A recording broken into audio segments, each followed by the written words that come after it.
It's time for Everything Noob, your source for all things gaming. Welcome to another edition of the Everything Noob podcast. I am Vortak, streamer of the video games and player of the Minecrafts. And I'm joined this evening by... Jimmy. I did in-depth research of MMOs this week. On hands, on deck, keyboard, whatever you want to say. Yeah, Dreadlow here. Still haven't done a video on YouTube, but You're a channel's liar. still there. No, I started to do a Planet Explorers video, and when I did it like 3 times, and I didn't like how it came out, and it got too late, so I said, forget it, I'll just do it tomorrow.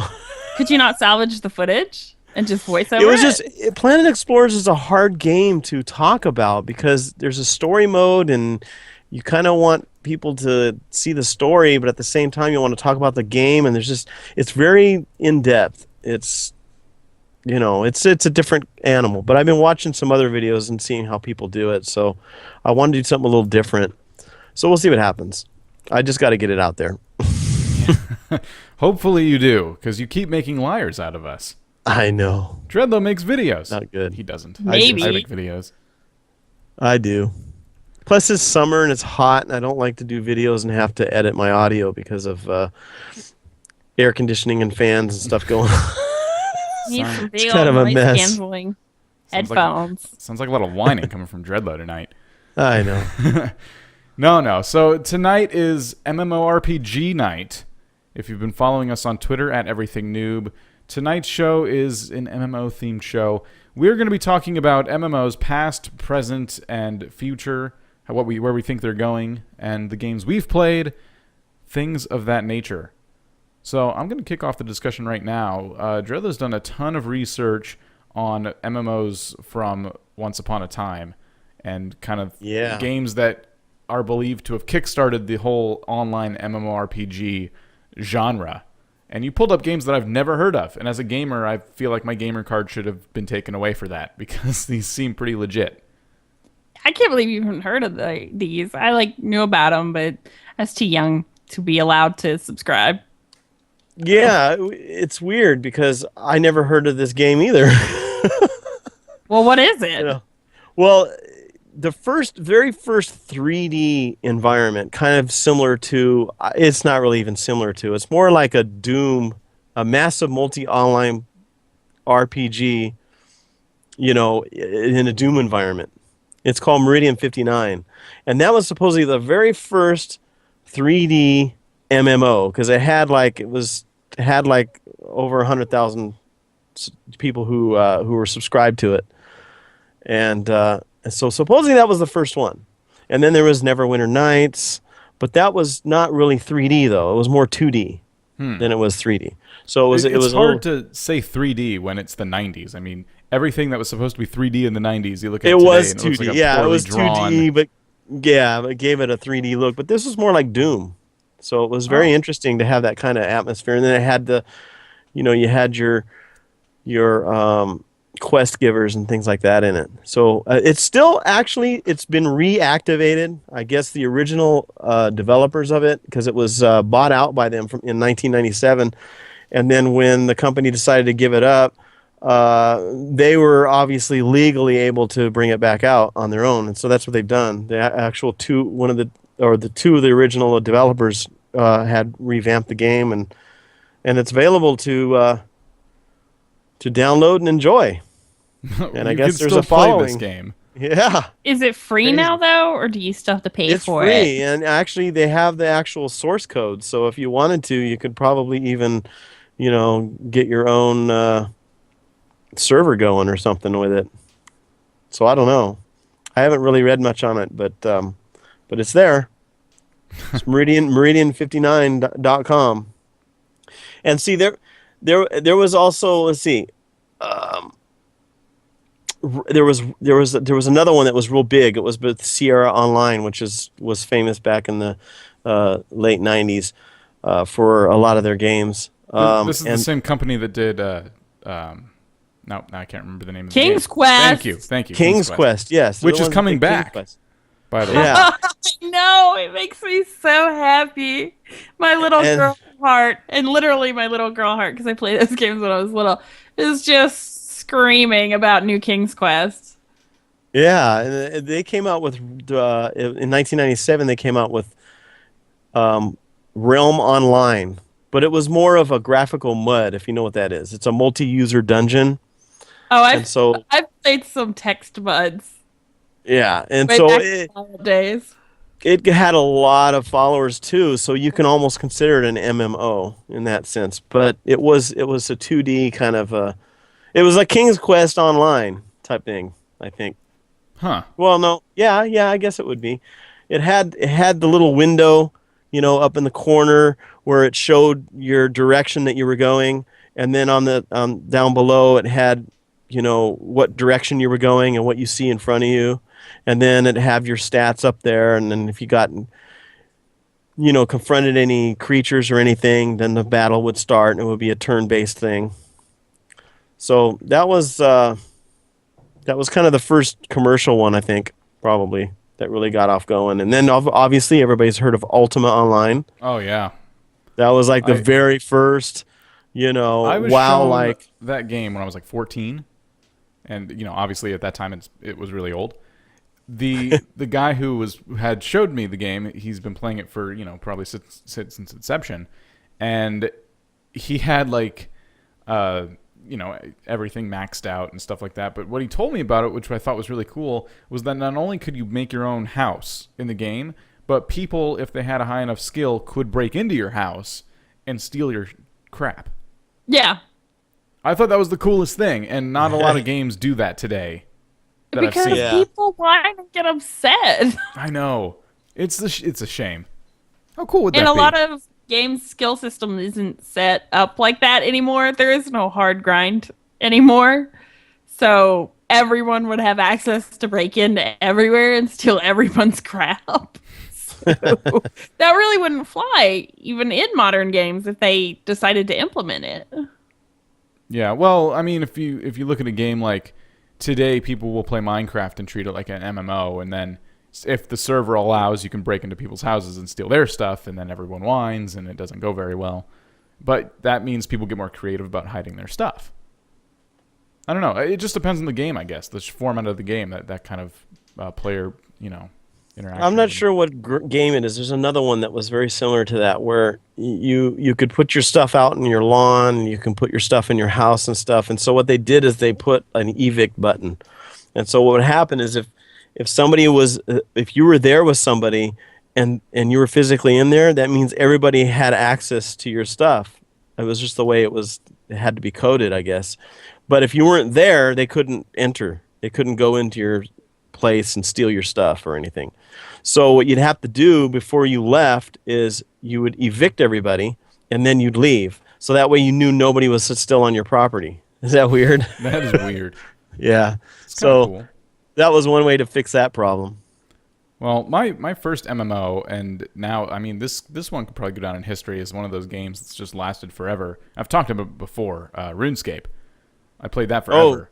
Oh, yes. Now that was actually one of the first MMOs in that style of, I think it was in 2001 when it came out, right? Mm-hmm. So that wasn't too much longer than when these came out. So this was 1995, 1996, 1997.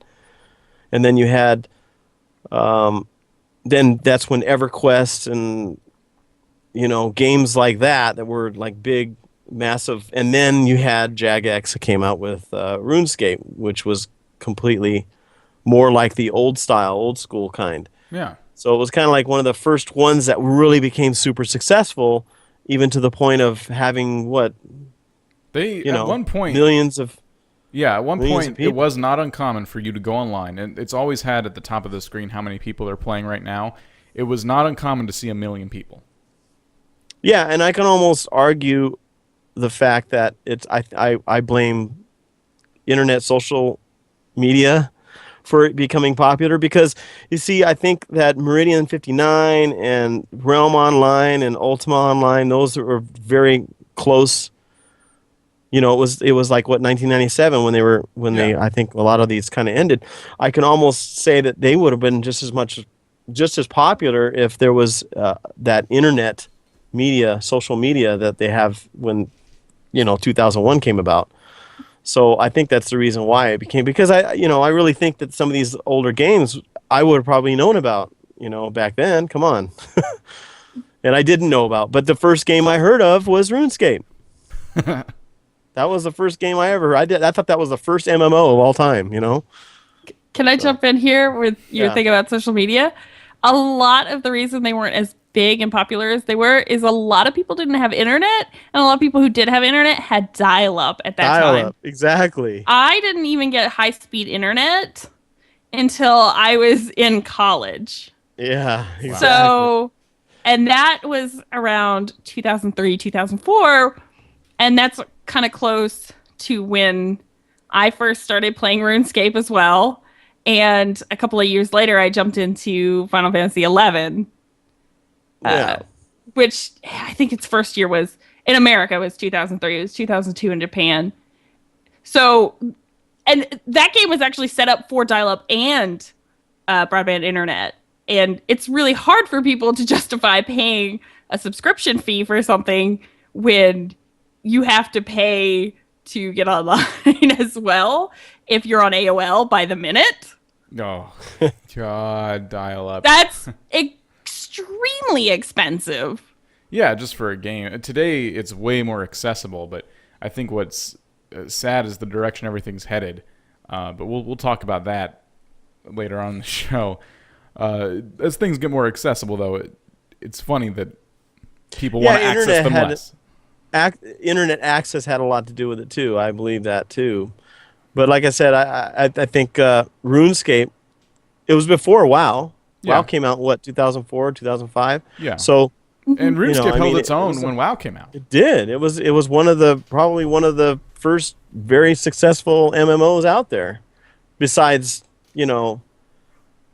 EverQuest, and Yeah. EverQuest is a completely different They're animal. still around today, and they're still trying to cling on to dear life. If you go on their website, though, and you just kind of like see the updates and see how people think of them these days, they had to release RuneScape Classic to get people to come back.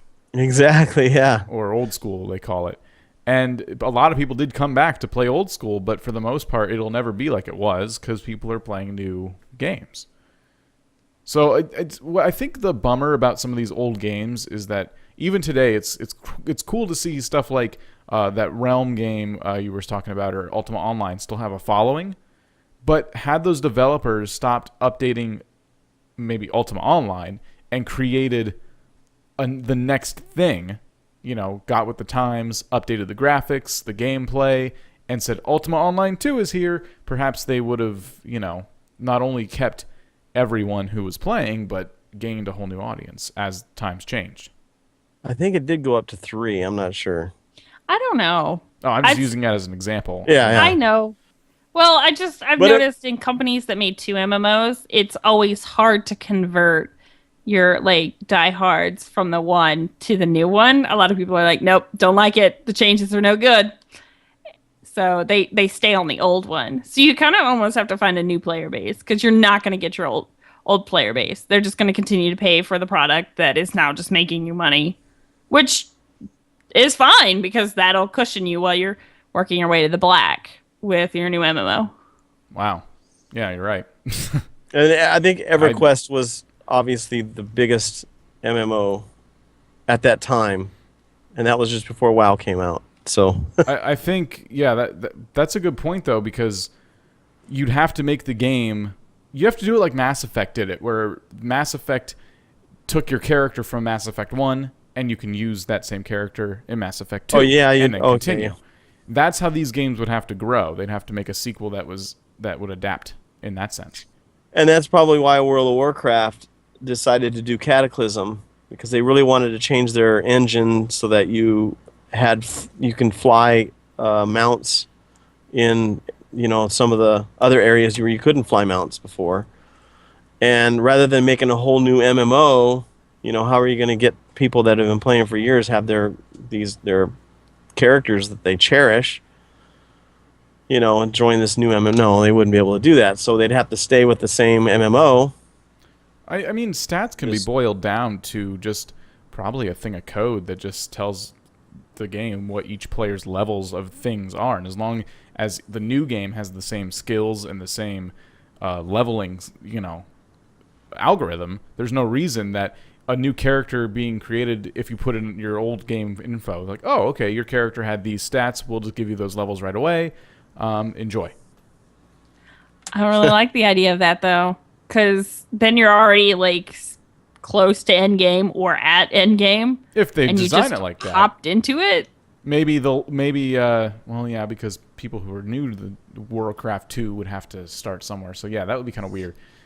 Warcraft is different because people will make 100 different characters, though. RuneScape's different because you work for years to level up a RuneScape Isn't there like 3 versions of RuneScape right now at this point? Well, yeah, right now, I mean, you have the very old Classic Edition, which may or may not be accessible. I don't really know. I never played that one.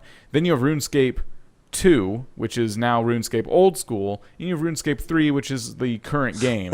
And in RuneScape 3, I do believe that your character went with the sequels of the game, because all that really was, RuneScape 2 was just a massive game update, and RuneScape 3 was a massive game update. Yeah. And so the graphics got updated, the gameplay got updated, your character was still there. It can be done, but it's just kind of hokey. But for a game like RuneScape, it's kind of essential, because if you put in years and years of work, you're going to be more attached to that than someone who put in months of work to a WoW character and then said, okay, time to make a new WoW character. My thoughts, though. Yeah. I don't understand. But they put tons and tons of work to, like, all of these characters, because they usually level multiple. I've not met many people who are like, nope, I only made one toon and I'm sticking with it. I'm kind of like that, I guess.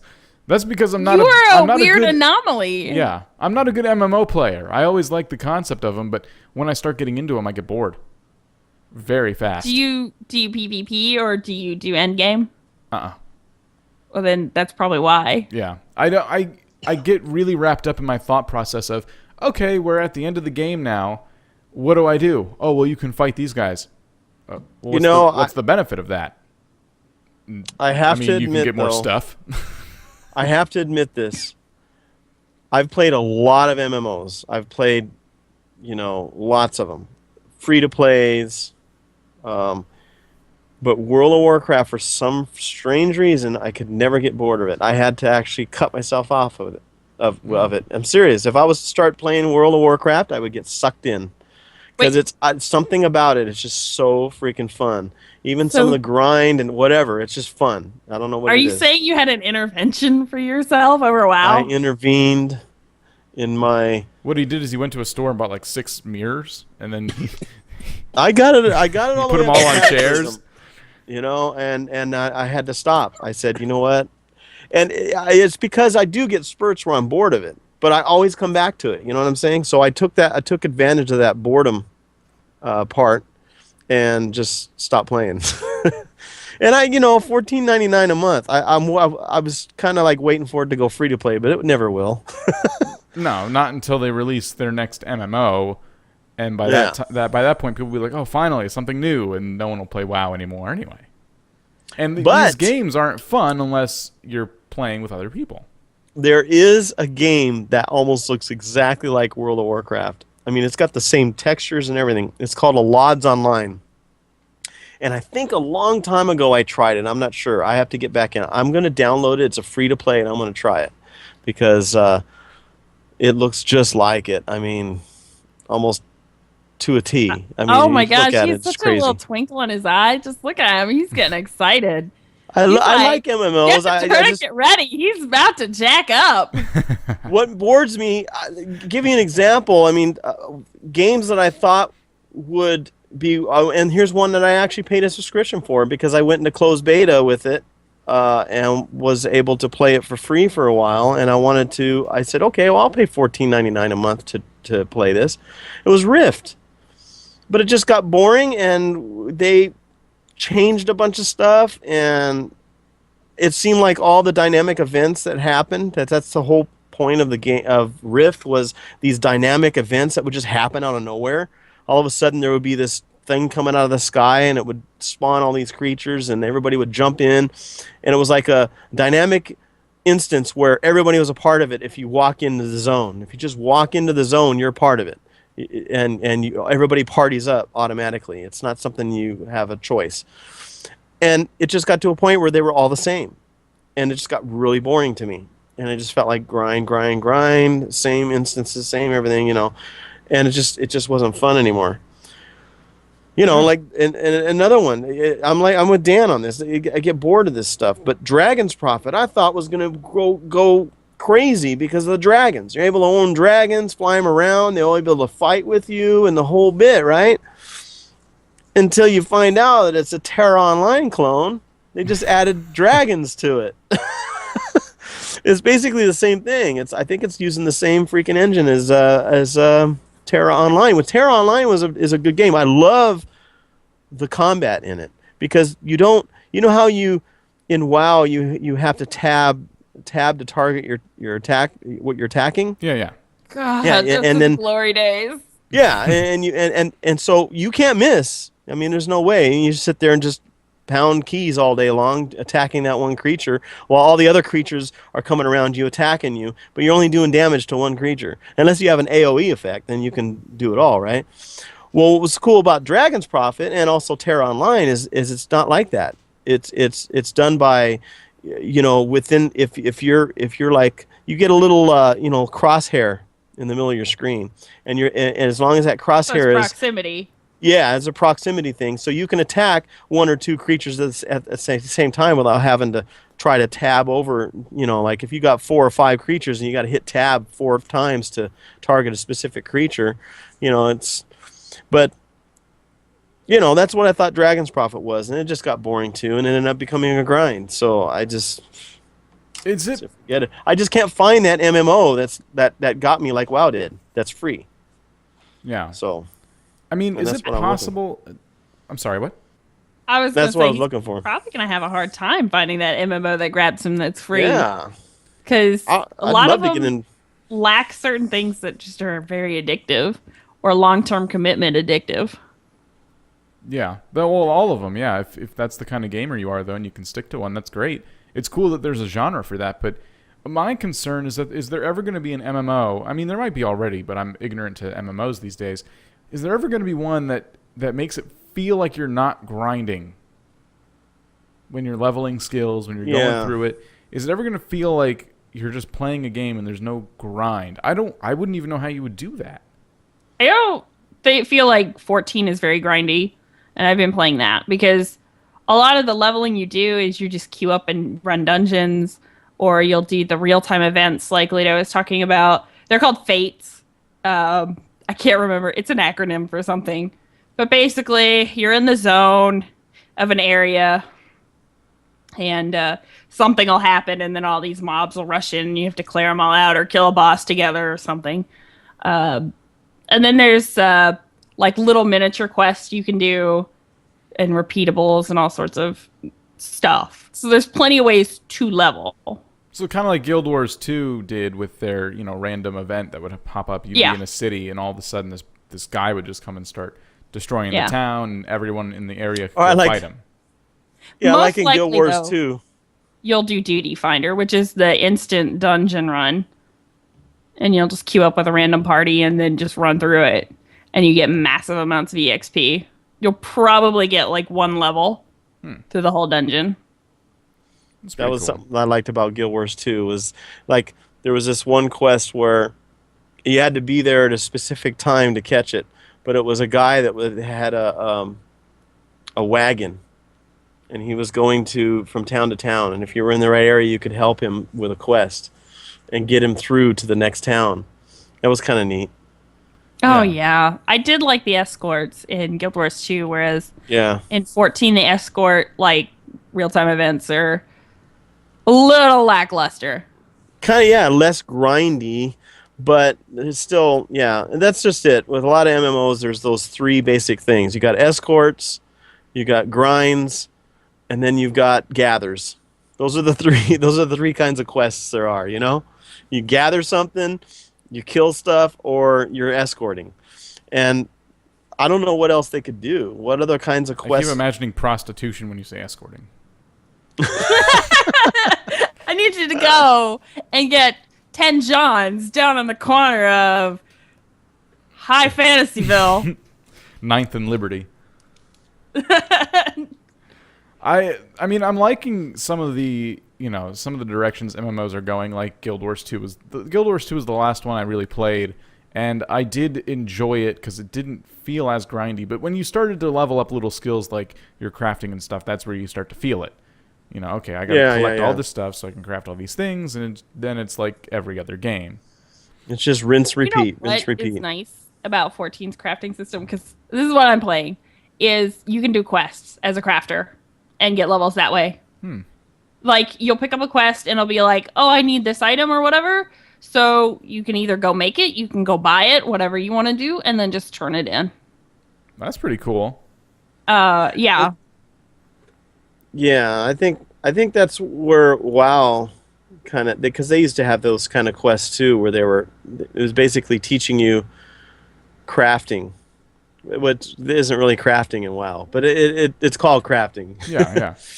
But they had quests that had to do with that, and so I think that made me interested a lot more too, because they had a little bit of a variety in their quests. They didn't just have the basic 3, but they had some additional things too.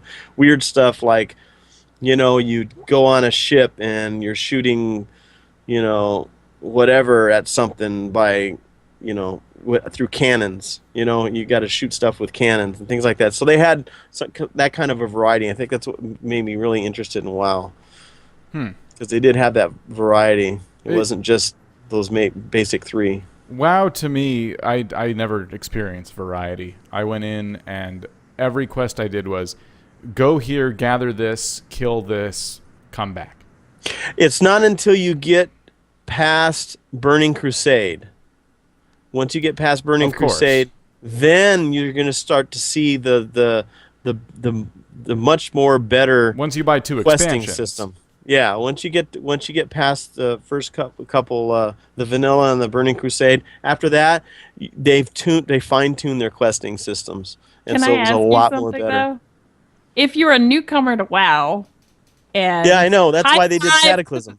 The few people that would be a newcomer to WoW at this point, would it be worth that grind to get to that content, to get to the better, more original style quests? Well, and that's why that if you played now with Cataclysm, you'd see that new questing system, and that just sucked me in even more. It's like, oh, I could start a new character and I could start out in those old areas, but with that new questing, the different kinds of quests that WoW added later on.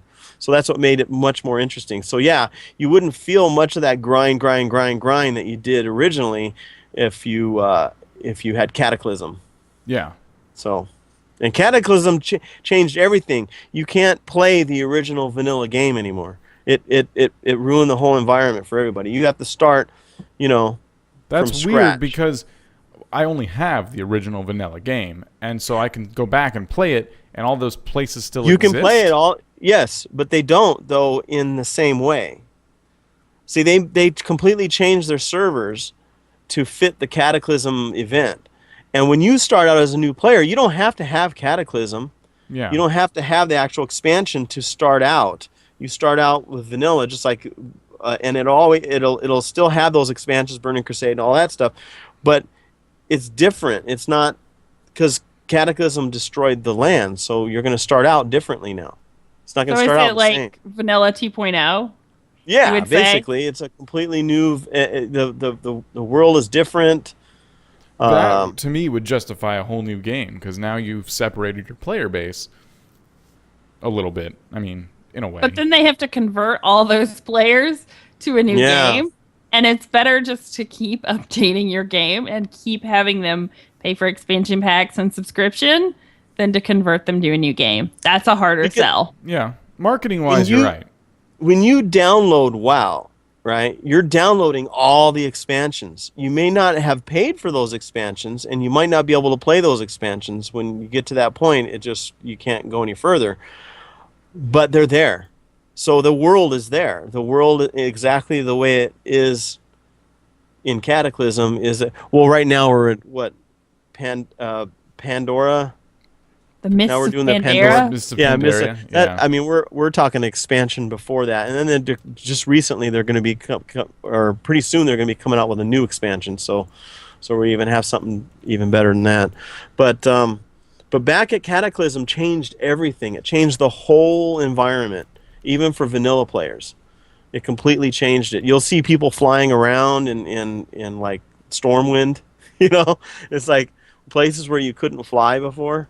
So, yeah. But it's interesting. That moment when you're a new player to an MNO and then like you see a higher level run by you on a mount or fly over you or something, that bitter jealousy is so deep. I know. Oh, yeah. I want to be that guy. Oh man, for me, Where's yeah, my cool unicorn? it was the horse getting my first mount, and it took forever when the vanilla game, that was just the vanilla game, and then as the game keeps adding new level goals to reach, they keep lowering the requirements to get certain things like the first mount. And now I think it's level 20 you get your first mount rather than, what was it before, like level 30 Oh, yeah, or 40 like or it was 40 or something like that. I Yeah. remember being a night elf. I had to actually go to I forgot the name of the city now, but it was this big city, and I saw these tigers all laid out on the ground, and they're just sitting there. And you go up to the lady and the NPC, and you never had enough gold to buy a mount. So you had to just sit there. You just had to sit there and look at them and go, I wish I had that one. And then you'd have to go. Yeah, that was the first time I was able to actually get a mount. I didn't have enough gold, so I had to go out and buy illegal gold from a. No, I'm just kidding. Brosale.com. What? Buygoldnow.com. Oh, I can't wait till, I mean, again, ignorant to MMOs, but even in Guild Wars 2, they had the problem with people selling gold. And I just can't wait till that's just not a thing in games. Because it was just so obnoxious. It'll always be a thing. And to some extent, yeah, you're right. I mean, Have you as ever long heard of as Silk Road? Silk Road. What? yeah. You heard of Silk Road? It's an MMO. I have not. Well, they had Silk Road, okay, and they had a really big problem with gold farmers that would go in there and just, try to sell you gold. And people getting their accounts hacked, and obviously for the gold and all that stuff. Well, what they did is there's two versions of Silk Road. There's Silk Road, and then there's Silk Road R, which is considered a re-release. And what they did with Silk Road R is they removed gold from the game, and all you can get is tokens. And the tokens are in your inventory, and that will allow you to buy certain items, but you don't get a whole lot of tokens. And then what happened is once you reach level 70, then you'll start getting gold.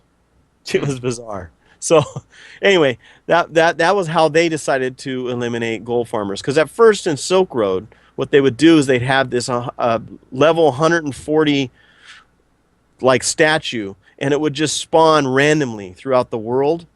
And it would have these little floating pylons, which were kind of the boundary. And so if you were a bot, and you were botting and trying to, bot in the game, if you followed a specific path, and that thing randomly happened to be in that path, it would kill you and automatically disconnect you.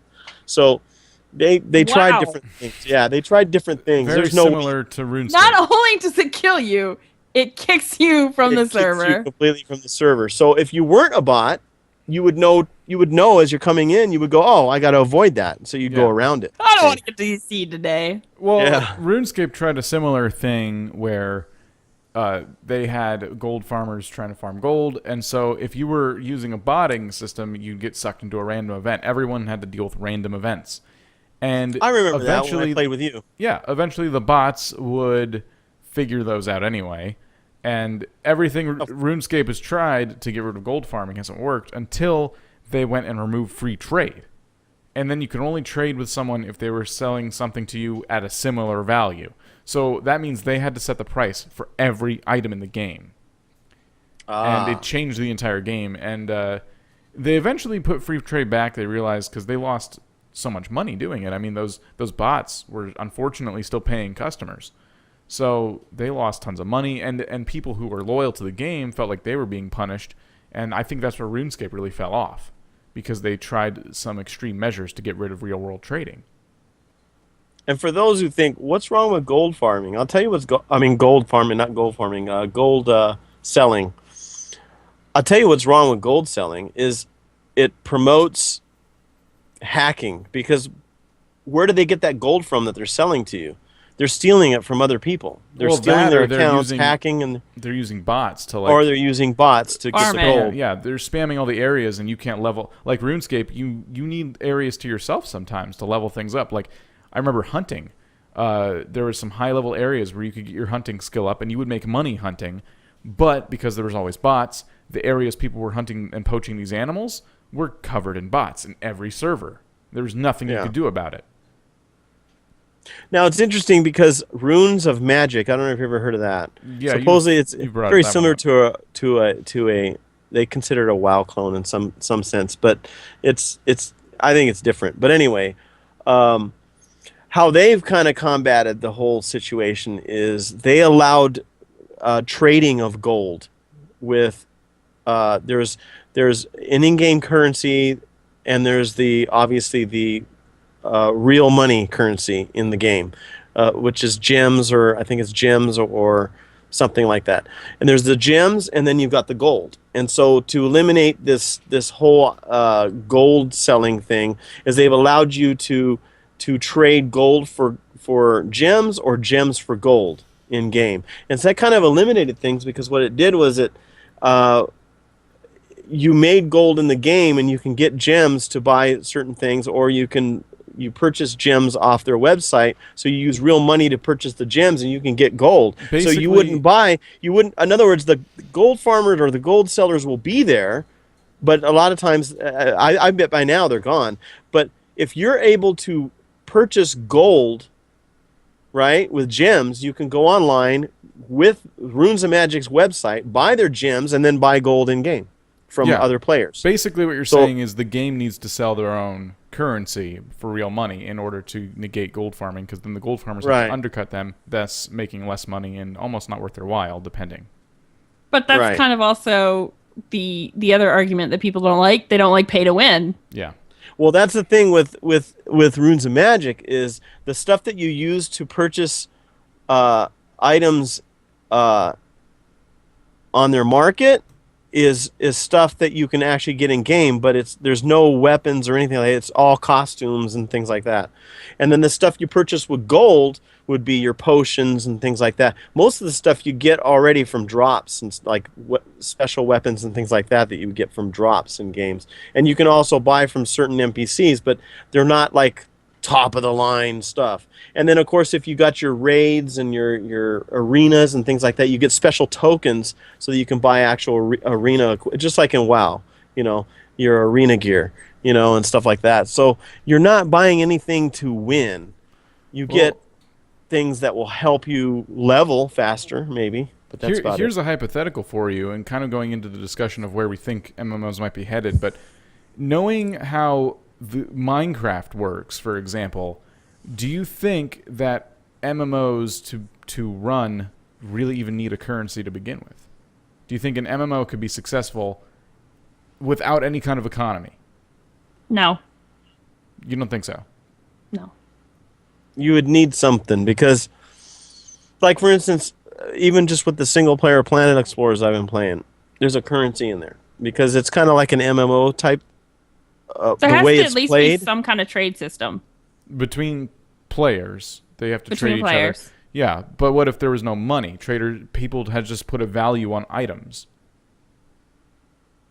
Well, it depends on what you classify as money. Planet Explorers uses there would be no money. It's to buy things. It's just like the old times when we didn't have money and humans just traded.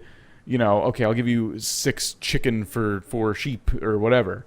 I see a problem with this, because I don't think the average player could handle that kind of like brain process power of like, is this worth that? Like, I'll give you like 20 bushels of these elderberries for your archer's jacket. I mean, well, eventually there would be some kind of baseline. Eventually, people would end up using some item as currency. That's what people try to do in Minecraft until the emeralds came around. But There was a time where Minecraft servers ran and people tried to have stores, but the stores would say, I'm selling this item. Will you, this is what I want in return. It'd be like a Craigslist ad that was trading something. Hey, I have this mini fridge that I want to get rid of. Will anyone trade me for a kayak? And just, what's this worth to you is kind of what it comes down to. So I don't know. I think it'd be an interesting experiment. I'm not saying it would be successful or anything, because we're all used to having money in real life and in a video game. But I think it could work. I think it'd be kind of interesting. So you're saying like in WoW, for instance, if I had like shoulders, right, or a chest plate or something, and it had a value on it, but there was no actual money to it. So if it say I had a value of 500, and then I went up to an NPC and I wanted to purchase, say, a helmet, and it had a value of 200, and then there was something else that was a value of 300. So I can buy both those things with that chest plate. Is that what you're saying? That's still implementing currency, though. You've put a monetary value on every item. I'm saying that you, as the owner of those shoulders, would look at the stats and go, well, I mean, I want better shoulders, so I need to trade you something that's not as good and maybe something else to go along with them so I can have your better shoulders. Right. Here's the problem, though, because then that would get rid of NPC shops and stuff, which means you can't buy items from an NPC or anything like that. And you don't have a whole lot left NPC-wise in an MMO if you get rid of shops and vendors and things like that. You just have quest givers. You're just relying you're relying on drops alone. Yeah, drops or other players. A gathering, and that's a little scary. A little bit, but again, it's a hypothetical. I think it'd be an interesting experiment. I don't even know if it would be that enjoyable. I would just want to see what the players would do, because it would force them to interact with each other in a way that they're not used to. Like, well, there's no shop. So someone would have to open a shop, and maybe that'd be a feature of the game. You would open a shop, and you go, okay, well, this is my shop. I have all kinds of armor that I crafted myself. If you trade me other crap, I'll give you my armor. Maybe they need food. They're like, I have two things. I can craft armor and leather. That's it. But I can't eat. I don't have any cooking skills because I've already taken up my 2 skills. You trade me food, I'll give you armor. And then another thing, you'd have to physically be there for this to take place. That would make it a little bit maybe difficult. not. Maybe it's a video game. They could implement an offline shop. Like, this is my shop. I put it up, and now I'm going to bed. But this, in Minecraft, it'd be a sign shop. The sign shop will take care of all that for me. Yeah. So I don't know. This is how I've tried to. This is the idea I tried to give to our buddies that did our Minecraft server. Everyone wanted a currency to make it feel more like an MMO. I'm like, well, maybe we could do it this way. There's no currency. Oh no, that's stupid. Nobody likes that idea. I don't think it would go well in a game. I think it's kind of cool, but it's general consensus. People would just prefer a currency. I just wanted to pose the hypothetical. Yeah, that would be interesting. I would prefer in Minecraft the sign shop for equivalent trade of items instead of the currency, because the currency seems kind of empty on your server. No offense. We've been fixing that, but that's another story for another day. Silk Road R did that very thing, took away the gold. The only thing is it got to a point where, everybody got basically all your beginnings gear, and I think you even start out with like 900 potions or something like that. So you got enough potions to survive. You don't need money until you get up to level 70. But they still had to implement something, and they used tokens. Though it's not like you need 500 tokens. I think throughout your whole livelihood in the game before level 70, I think you only accumulate about a maximum of 100 tokens throughout the whole life of the character. So it wasn't like tokens was that important in the game. So the gold sellers couldn't use that. There's no way they could sell those. Nobody would buy them. They'd be, what are you talking about? We get everything for free. So there's no reason for us to have it. So I guess in that sense it's working with Silk Road R.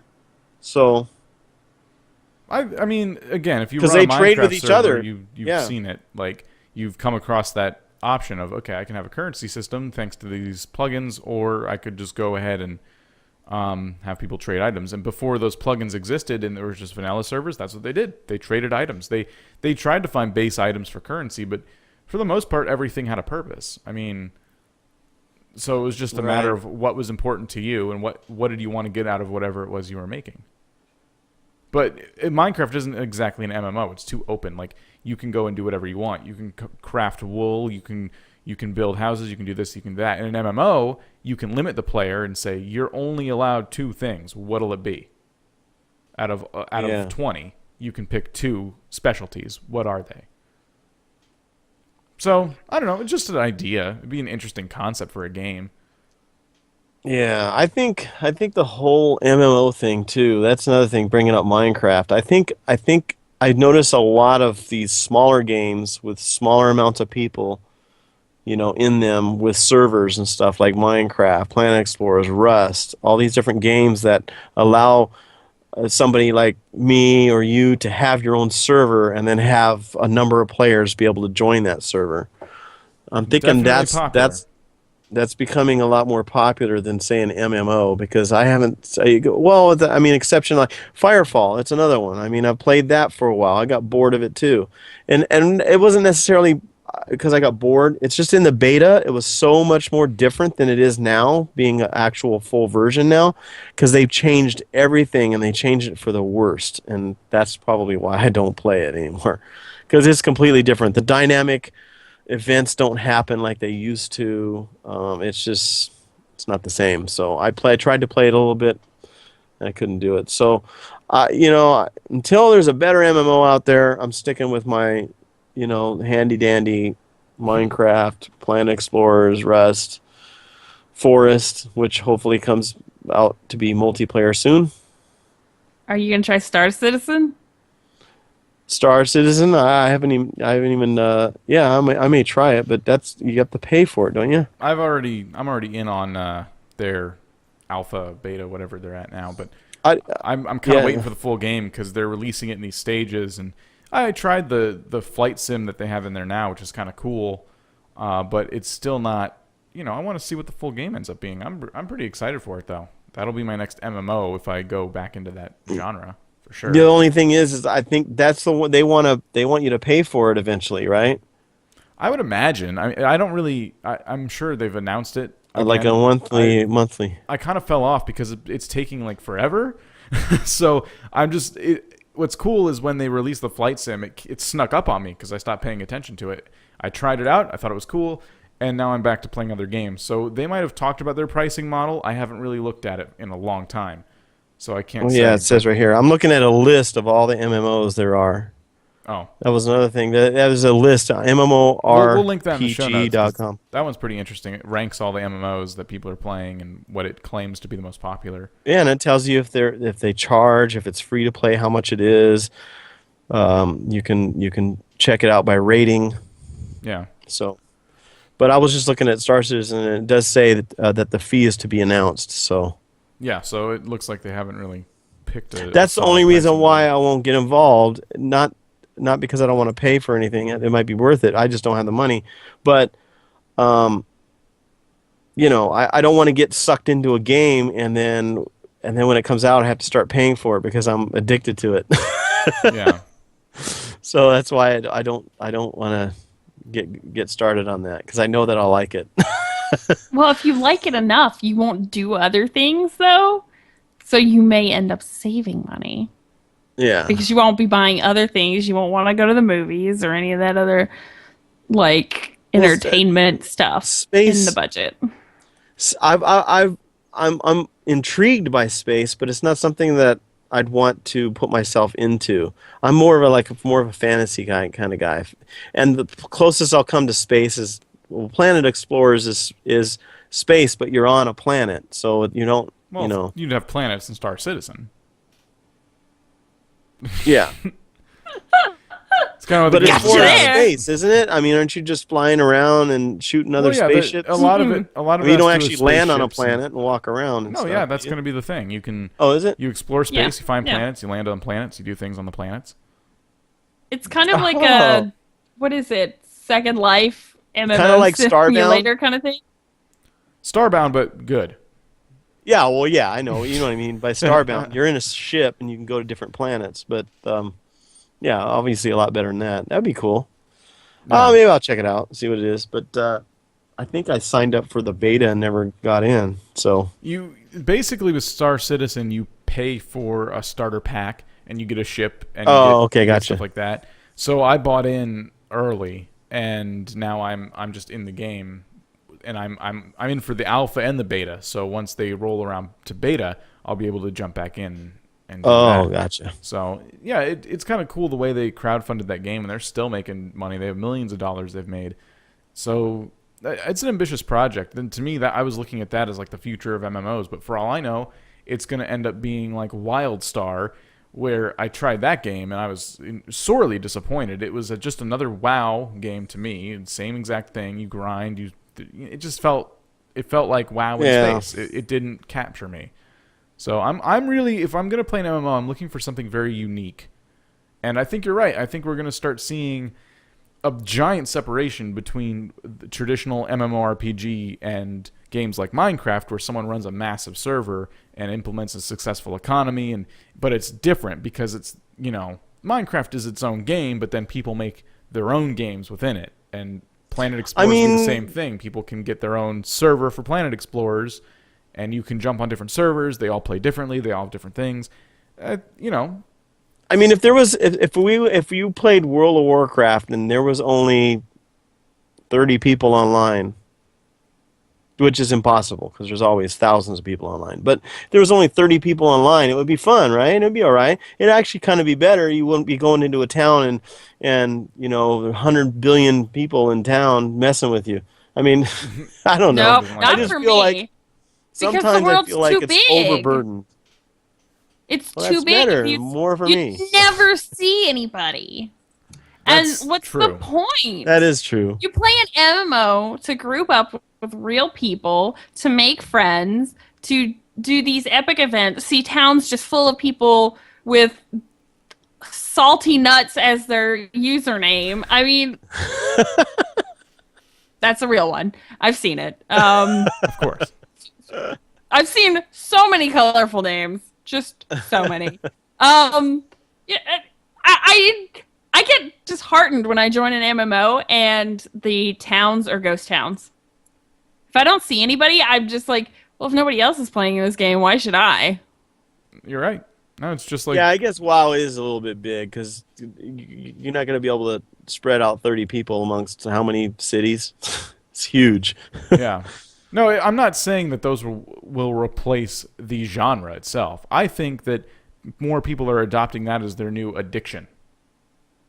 More smaller games with a smaller amount of people, Smaller communities, massive worlds, endless possibility kind of game, but no, not as much in terms of quests, more or less just it's a different kind of game. It's a sandbox game. It's not an RPG, adventure, epic quest kind of game, so it's different, of course. Mm-hmm. I that appeals to me, and that's what I've learned about myself. I've always wanted a cool MMO, and then I learn about sandbox versus MMO. I'm like, ooh, this is more my speed. So it's all, honestly, we're running out of time, but we haven't even scratched the surface, which sucks. There's tons of stuff to talk about. Last week... Would you play a sandbox MMO, though? If they made it where it was like Second Life, but more like, here's your character, create it all to your liking, here's the skill set. You build your abilities, and then you earn skills, and then you kind of make your own class, and then you can do other things too, like build houses and stuff. RuneScape kind of did those things. Would you play that? Oh yeah. Well, you remember Tug? You remember Yogverse or Yogverse? Yeah, we talked about that one. Well, I never got my Tug, but I did get an email from Yogcast. I got a Settlers pack for EverQuest Landmark. Really? Yeah. And there's more to come, they said. We're going to give you more games. They're really trying to make up for it. Bring them on. So that is... EverQuest Next is exactly what you guys are talking about. It's going to be like that. It's going to be sandboxy. You're going to be able to build anything you want. You're going to be able to live in your own house. You're going to be able to... so hopefully that comes out like that. Is it really sandboxy, or is it like semi-sandboxy? Because I find a lot of MMOs are like, oh, create your own universe and stuff. A lot of times I get in it, and it's like a Fable lie. It is what they promised, but not what they promised. I think the actual MMO, EverQuest Next, is going to be like your MMO. You're not going to be able to actually alter the land or anything. But in Landmark, you are, and that will always exist. and I guess they're going to be they just added combat, so I'm guessing they're going to start adding some stuff to Landmark. So I don't know. We'll see what happens. I looked at Landmark too, and that one almost got me because it has a lot of those elements too that sandboxes have. So we'll see. I mean, yeah, obviously Star Citizen's going to be very sandbox-esque as well as MMOS, so that could be exactly what Jemmy's describing. For the most part, their only focus has been on the ships, from what I've seen. They've explained a lot, but I have a short attention span. I don't read all that. But yeah, no, I just kind of wait till the game comes out and I test it for myself, and if it's what I want to see, then I'll stick around. But I guess we'll have to come back to it once more games like that come out, and that's the future of MMOs. Anyway, yeah, hopefully they come out with that. I wanted to touch on this because we promised last week that we would. We talked about The Sims 4 last week. It was releasing that night during the show. Oh, yeah. And what's your verdict? Yeah, I've been playing it on my streams and stuff. I played it all week long, which would tell you that I probably like it. And I do. It is The Sims. You get in there and it feels the same. I absolutely love what they've done with the GUI. Very clean, very, very easy to navigate, and also very, very clean. The whole screen is there now, rather than half your screen getting eaten up by all the stupid little blurbs, right, all their GUI. So that's been toned down a lot. The building is obviously there. They've done a fantastic job with the building features and stuff like that. A lot of pre-made rooms for people who don't really like the building stuff and just want to get into the game. And then a lot of like those pre-made room options can be edited to where it feels like you've customized your own house. All that stuff is there, really cool. Of course, it is missing features, but a lot of that list we discussed last week turned out to be false. Yeah, not all of it. Some of the big ones, obviously, no pools, stuff like that. But one of them was like there was not going to be aging outside of the residence you were playing in.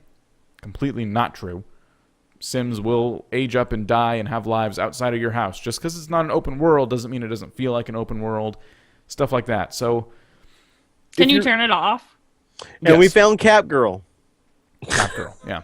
If you weren't in the stream, you don't really understand. But yeah, I would say for a Sims game, if you've played all the other Sims games, if you've invested a bunch of money in expansions and you don't feel like starting over, The Sims 3 is still good. I'd wait till all the expansions go on sale and buy the ones you don't have and have a complete game, quote unquote.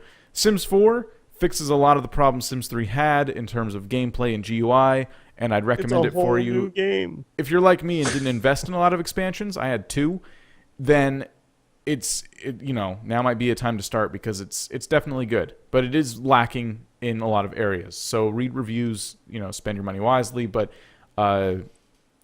I'd say it's good. I enjoyed it. I've been having a lot of fun with it. I do love one feature they added that makes it feel like you can keep going. I love that there's a little thing in the bottom that tells you, okay, for your sim to achieve like total happiness, do these things. And he gets some happiness points. And you think, okay, maybe he's done. No. Then it gives you even harder ones. So it's like a little quest at the bottom that says, okay, now your sim is a nerd. He wants to read. Have him read 8 books. Read and complete 8 books. All right, easy enough. Oh, yeah, that's cool. And once you do that, he's like, okay, now he wants to enter a chess championship. It's like, what? So, wow, go to the your park sim is a nerd. Yeah. It's cool. I mean, there's progression in there, and it makes you feel like if you're sitting there bored, like, okay, well, all I'm doing now is making my sim go to work. It's boring again. Go check those out. Complete some goals and it stuff seems like like that. there's less stress too, because I know in Sims 3, I mean, I got to feed him. Oh, let me feed him. Oh, he's got to go to the bathroom. Okay, I'm always rushing to get him to complete all these things that he's got to do so that everything stays in the green. Whereas this is more relaxed. Yeah. It's slower paced, which is good. It's cool. Time. There's definitely more minutes in a day. You know what I mean? The days don't fly by. You can go to work, come home, and get a whole bunch of stuff done before nightfall. I think they needed that. Yeah, a lot of good changes. But again, we're running out of time here. We don't have much time to talk about it. Next week, we'll be discussing Minecraft, some of the drama there, and perhaps more. So be sure to tune in. And that's it. Everything Noob signing out. Thank you so much for listening, and we'll see you next week. Thanks for listening to the Everything Noob podcast. Be sure to visit everythingnoob.com for previous episodes, show notes, host bios, and blogs. And while you're there, feel free to write us with any questions, comments, or suggestions you may have. Don't forget to check out the links to our Twitter, YouTube, and Twitch TV channel as well. On behalf of the Noobs, see you next week, and happy gaming.